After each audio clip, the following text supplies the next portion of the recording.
Jumpa lagi dengan saya Yedi Indra di Seruput Kopi Cantik dengan renungan yang berjudul Dunia Krisis, Anak Tuhan hidupnya tetap berbeda.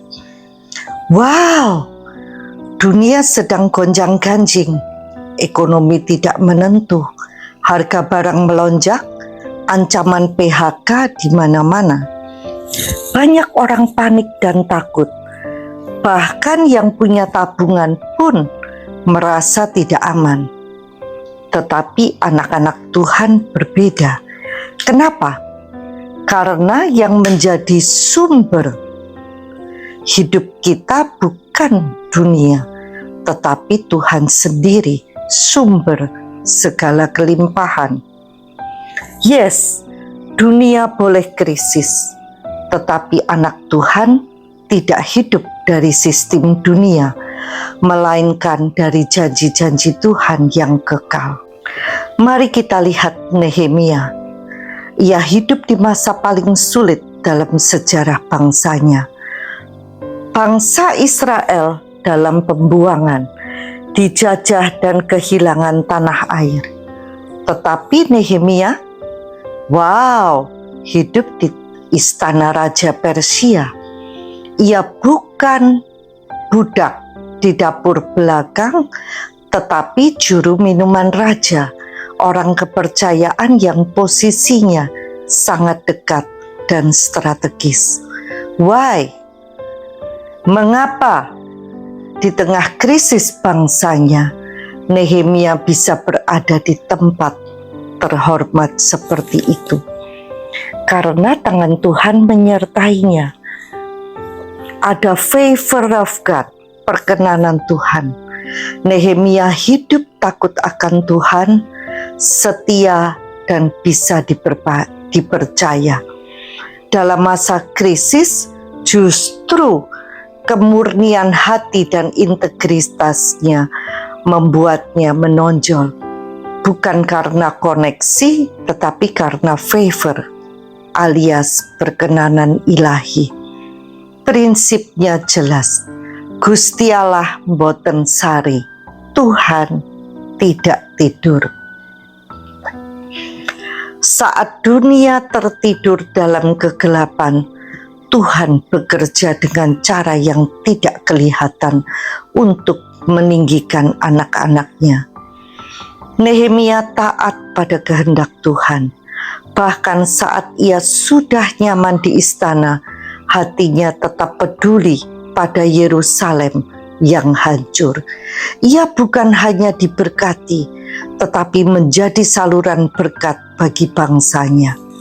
Kuncinya, ia tidak terseret arus dunia, tetapi hidup dalam sistem kerajaan Allah.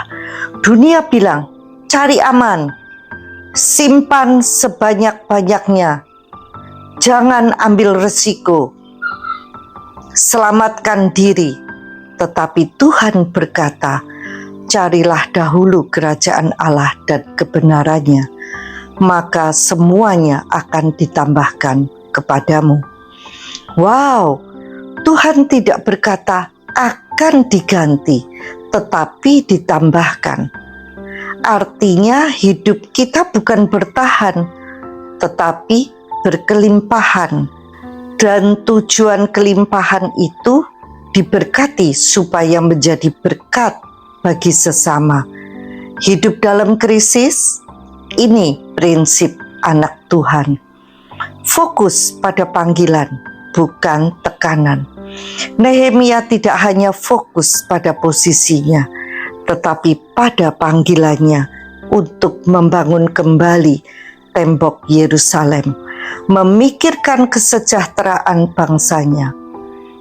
Hidup dalam integritas. Dunia boleh kacau, tapi hati yang murni akan menemukan jalan naik. Nehemia dihormati bukan karena pintar bicara, tetapi karena hidupnya bisa dipercaya. Dekat dengan raja di atas segala raja. Nehemia dekat dengan Raja Persia. Tapi yang lebih penting lagi, ia dekat dengan Tuhan, Sang Raja segala raja. Ia selalu berdoa sebelum mengambil langkah. Peribahasa Jawa bilang, sopo sing nandur bakal ngunduh. Siapa yang menanam, dia akan menuai. Nehemia menanam dalam ketaatan, menuai dalam kelimpahan. Bahkan dalam masa kelaparan rohani dan ekonomi, ia dipakai Tuhan untuk memulihkan bangsanya. Jadi bagaimana dengan kita hari ini? Jangan ikut panik. Krisis bukan halangan bagi Tuhan untuk memberkati. Justru seringkali di masa krisislah Tuhan menunjukkan siapa anak-anak kesayangannya. Ingat, berkat Tuhan tidak tergantung kurs dolar, IHSG, atau situasi global. Itu tergantung hubungan kita dengannya. Tuhan adalah gembalaku, takkan kekurangan aku. Dunia boleh krisis, tetapi anak Tuhan tetap bercahaya. Nehemia bukan hanya selamat, tapi hidup di tengah istana, membawa pengaruh dan pemulihan. Wow, hidup dalam kelimpahan bukan soal saldo, tapi soal hubungan dan arah hati. Kita anak raja, hidup kita harus mencerminkan kerajaan. Tetap berpegang pada janji Tuhan. Jangan turun ke sistem dunia. Tuhan kita tidak pernah krisis. Setuju? God's work done in God's way will never lack God's supply. Quote dari Hudson Taylor.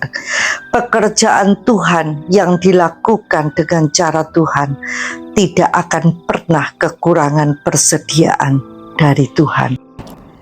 Sampai jumpa di episode berikutnya bersama Yeni Indra di Seruput Kopi Cantik. Tuhan memberkati.